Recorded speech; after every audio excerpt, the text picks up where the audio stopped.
กู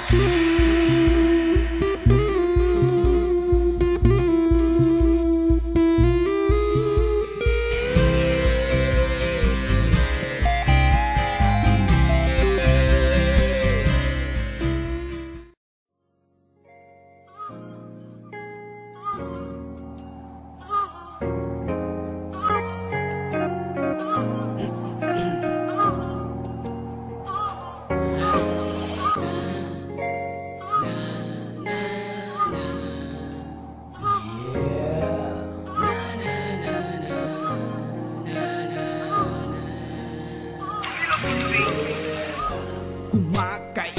เกิดกว่าที่จะกลับสู้ต่อไปจนกว่าชีวิตกูดำถ้ากูบ่ได้ดีกูบ่มีวันกลับกูใช้ชีวิตแบบสนุกลงแล่นสู่ฝันบอกพ่อกูกับเอ้ยกูให้อดไว้เขาขอเวลาพิสูจน์ใจดึงวันพดเท่าไม่เท่านะบ่าวมีสาวจงเสื่อใจเห็นให้ทุกคนบ่สะดวกผมจะปวดเก่าๆที่มันไปขอออกไปตาเอาดาบหน้าเริ่มต้นใหม่ยังบ่สายกูมาตกเป่ากระเป๋าเดินทางบ่มีอย่างข้างในเริ่มจากสูบพักงูสมุนไอลีฟย่อบีให้ก็กูเอาสักสีกูมาขึ้นทุกสิ่งทุกอย่างกูเสียไปกูบอกไว้ขับพี่อยู่ได้ขับใจอยู่ยากทุกคนถ้าอยากได้ดีต้องผ่านความลำบากมีห้อนมาพึ่งยังอยู่แต่เศษคนที่มันให้โอกาสกูเสียเวลาตั้ง8 ปีกับเรื่องเดิมๆ is better to click start บ้านที่เฮาเคยอยู่เงินที่กูเคยนอนเงินที่กูเคยนอนแผ่นดินที่กูเคยเหยียบวันนี้ขอลาก่อนวันนี้ขอลาก่อนพี่น้องปองปายที่เคยให้ความอบอุ่นที่เคยให้ความอบอุ่นบ่มีคำว่าสายที่จะตอบแทนบุญคุณที่จะตอบแทนบุญคุณวันไม่ของอาทิตย์ไม่ของเดือนฟ้าใสเวลาชีวิตคนเฮามันสั้น365วันกลายเป็นโลกใบไม้คำสัญญาของลูกผู้ชายเว้าได้ต้องเฮ็ดได้ใจมันต้องเกินร้อย if you wanna live in better life ชีวิตกูบ่ได้อยู่ตัวคนเดียวยังมีหลายคนที่เป็นห่วงพ่อกูยังบ่พ้นเป็นพ้นกับกูต้องลุกขึ้นประท้วงเอาอิสระเสรีภาพความถูกต้องกูขอทวงสิทธิ์ I pray to the God free my heart มีแองต้องดูเวทมื้อนี้ได้บินไปไกลจากบ้านฝั่งลาวมหาสมุทรบ้านอันประเสริฐทุกคนยิ้มสู่ชีวิตอย่างมีความสุขแม้อยู่ทั้งสวรรค์สันฟ้าสวยเป็นหูเป็นตาให้พ้นจากความทุกข์ Take all my pain away เพื่อให้ผู้มีความสุขผู้ใหญ่เพิ่นบอกว่าเฮ็ดคือเพิ่นแต่อย่าสู้เฮ็ดคือเพิ่นมันหมายความว่าแนวใด That's mean ต้องเฮ็ดให้ดีกว่าเพิ่นสุดๆของชีวิตบ่มีหยังเสียอีกแล้วสู้จนสุดขีดกันมาซะเดี๋ยว I'm just keep it real บ้านที่เฮาเคยอยู่เงินที่กูเคยนอนเงินที่กูเคยนอนแผ่นดินที่กูเคยเหยียบวันนี้ขอลาก่อนวันนี้ขอลาก่อนพี่น้องกองปายที่เคยให้ความอบอุ่นที่เคยให้ความอบอุ่นบ่มีคำว่าสายที่จะตอบแทนบุญคุณที่จะตอบแทนบุญคุณเรื่องไอ้ไฮแลนด์เข้ามาในชีวิตกูยอมรับมันได้ Keep telling myself I live in a good life คนจนผู้ยิ่งใหญ่เอาใจเขามาใส่ใจเฮา Put on my family my CD never let you down If you thought I was perfect I apologize for being a human From the good the bad the ugly It taught me to be the man Made me find a better way and the right time Telling my Buddha before I die I gotta grind Time running fast Life getting short People die every day Baby give a newborn Some people make it right Some y'all make it wrong Fight for your independence Just to be freedom ส่งกูเหยียบอยู่ถึงโลก Keep my hand up to the sky ตราบใดกูยังมีลมหายใจกูจะยืนจุดนี้ไปจนตาย Free my dad Free อังกูตุย Free Carson McLon Rest in peace mama Homie Oscar R.I.P. out on I wrote this shit down For all of you back home Bless your living good While I was gone This one for you that miss somebody or miss your home This for her that lost the loved one and never came home This for him that loved someone mile away from home This for your people that never forget where you came from This for all the hustlers that survive, yes stay strong Promise one day I'ma make it right And I will see you soon As life still go on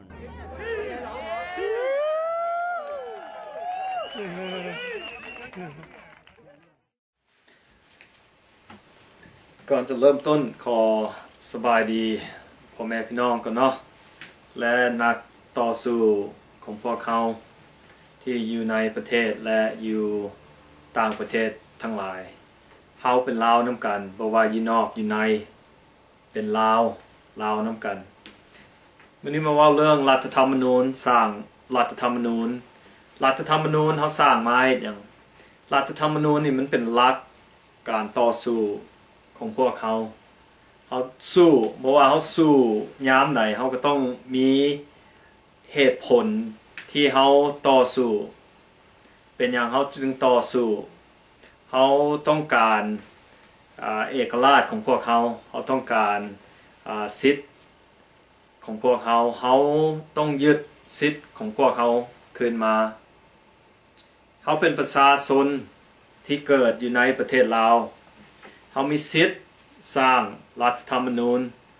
สร้างรัฐบาลของพวกเขาสร้างรัฐบาลคองเกรสของพวกเขาเป็นคณะกรรมการของพวกเขาเลือกผู้นำรัฐธรรมนูญมันต้องมีคุณภาพมันต้องศักดิ์สิทธิ์มันต้องสร้างด้วยคนในประเทศและคนลาวทุกคนต้องเห็นรัฐธรรมนูญต้องเข้าใจและยอมรับรัฐธรรมนูญตัวนี้มันเป็นรัฐธรรมนูญของพวกเขามีสิทธิ์สร้างเพราะว่า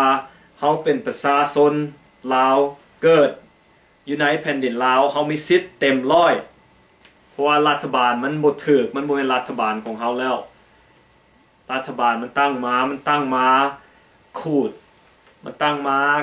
ฆ่ามาข่มขู่ข่มเหงพวกเขามันเอาทุกสิ่งทุกอย่างจากพวกเขาอันนี้บ่แม่นรัฐบาลของพวกเขาเพราะว่าพวกเขาบ่ได้เลือกเอา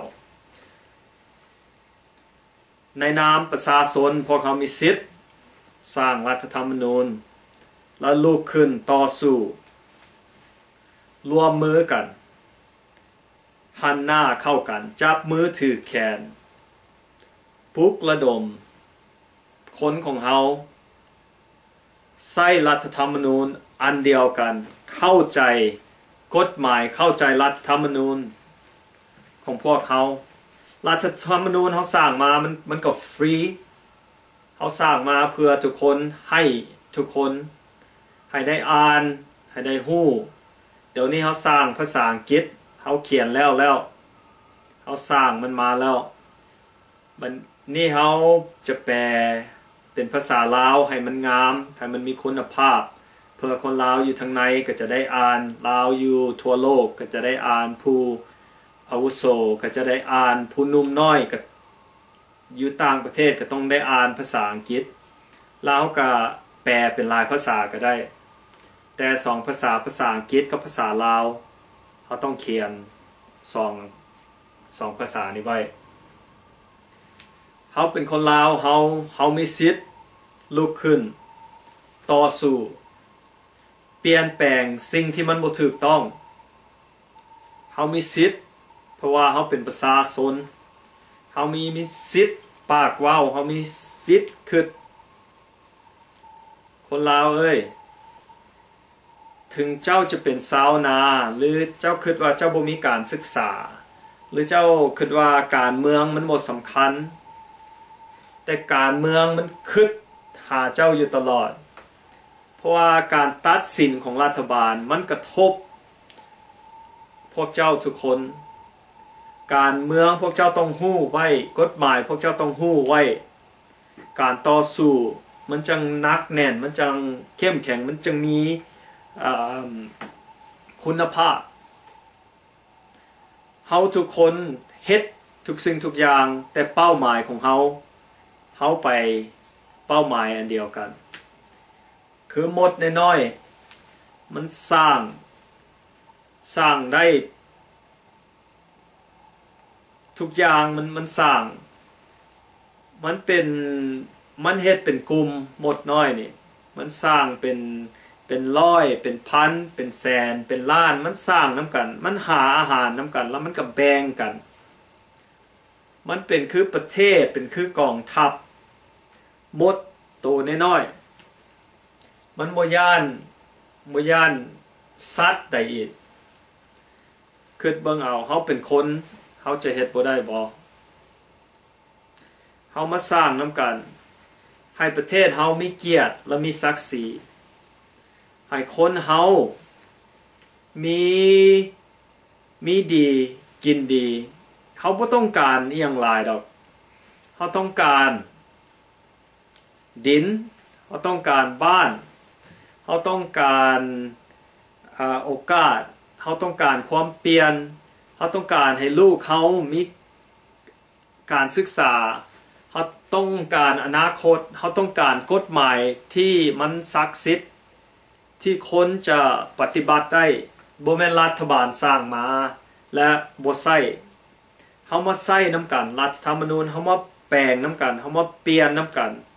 เพื่อเฮาจะได้สิ่งที่เฮาต้องการมาสู่โตเฮาแล้วมาสู่ประเทศให้ประเทศเฮาเจริญก้าวหน้าไปนำโลกเขาได้เฮาปรับปรุงประเทศเฮาปรับปรุงคนเฮาปรับปรุงความคิดของเฮาอย่าให้ไผดูถูกว่าเฮาเป็นคนลาวแล้วมันผิดหยังเฮาก็เป็นคนบางคนลาวก็มีใบประกาศเป็นด็อกเตอร์ก็หลายคนมีเกียรติมีศักดิ์ศรีในตัวเองบ่ว่าเจ้าอยู่ไสก็ตามเป็นคนลาวเฮาเป็นคนเก่งชาติเฮาเคยเยอมาแล้วเฮาต้องเยอต่อไปเฮาลืมวิธีต่อสู้เท่านั้นแหละบัดนี้เฮาฮู้แล้วเฮาเริ่มต่อสู้ลุกขึ้นมาสู้นำกันเฮามีสิทธิ์เต็ม 100% เพื่อจะปกป้องประเทศเพราะว่าเฮาเป็นประชาชนเฮาเฮ็ดได้เบิดทุกสิ่งทุกอย่างเพื่อรักษาประเทศเฮาช่วยเหลือกันสร้างรัฐธรรมนูญฮู้กฎหมายฮู้หลักต่อสู้ของพวกเขาเฮาเดินไปนำกันผิดเถียงกันมันก็เรื่องธรรมดาประเทศประชาธิปไตยมันต้องมีผิดเถียงกันแต่เฮาบ่ฆ่ากันให้อภัยกันเพราะว่าเฮาใช้ความคิดความฮู้และประสบการณ์เฮาใช้เหตุผลมาเว้ากันเฮาคิดแนวใดเฮาก็เว้าออกมาผู้อื่นบางเทื่อเพิ่นก็บ่คิดคือเฮาหรือเพิ่นจะเอาของเฮาไปใช้ก็บางเทื่อมันก็ดีสำหรับตัวของเพิ่นอย่าลืมคนลาวรักษาตัวเฮาต้องอยู่รอดต้องอดทนก่อนเฮาจะได้ freedom ของเฮาจะได้สิทธิ์ของเฮาต้องสู้กับนักเลงเฮาต้องสู้กลุ่มพวกที่มันเอาชาติเฮาไปขายเฮาฮู้ว่ามันเป็นไผทุกคนฮู้ว่ามันเป็นไผเฮาฮู้ศัตรูเฮาเป็นไผแล้วเราฮู้วิธีต่อสู้อีกเรามีความอดทนบ่ว่ามันจะยากส่ำใดเฮาต้องอดทนเฮาต้องพยายามจนสุดขีดเฮาจะเมื่อยเฮาจะเพลียเฮาจะบ่อยากเฮ็ดอีกต่อไปแต่เฮาเฮ็ดมาถึงขั้นนี้แล้วเฮาต้องเดินนำกันต่อไปพยายามติดต่อมาหาผู้อยู่นอกผู้อยู่ในติดต่อเว้าล้มกันบ่เว้าการเมืองกับเว้าล้มกันให้มันม่วนให้เป็นหมู่เป็นเพื่อนกันให้ฮักกันความเข้าใจกันจะพาพวกเขาไปสู่ความเจริญเว้ากันให้เข้าใจผิดเล็กๆน้อยๆก็ให้อภัยกันเพราะว่าเขาก็เป็นผู้เยอเขาจะได้ชาติมาเขาต้องสู้นำกันเป้าหมายเขาเป็นอันเดียวกันคือเปลี่ยนรัฐบาลล้มรัฐบาลสร้างอนาคตสร้างคนลาวซอยเหลือคนลาวเห็นคนลาวอยู่ใส่เขาก็หันหน้าเข้ากันรักษากันรักษาโตรักษาให้มันดีเพราะว่าการต่อสู้เขาชีวิตเขาต้องป้องกันชีวิตเขาก่อน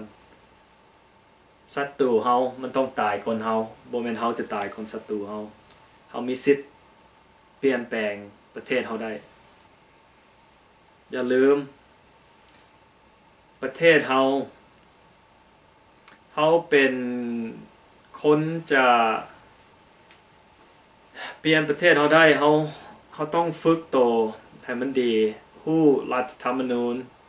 สตาของชาติเขามันขึ้นนำพวกเขาเฉพาะพวกหนุ่มน้อยคือพวกเขานี่มาแปลงประเทศน้ำกันซอยปรับปรุงประเทศน้ำกันเขาเฮ็ดได้เพราะว่าเขาเป็นประชาชนเต็ม 100%ลูกเขาเกิดมาก็เป็นประชาชนลาวเต็ม 100%เพราะว่าเขาเกิดอยู่ลาวเขามีสิทธิ์ตัวนี้ผู้ใดเอาจากเขาบ่ได้มันสิทธิ์ธรรมชาติของพวกเขาเพราะว่าเขาเกิดธรรมชาติอยู่ในแผ่นดิน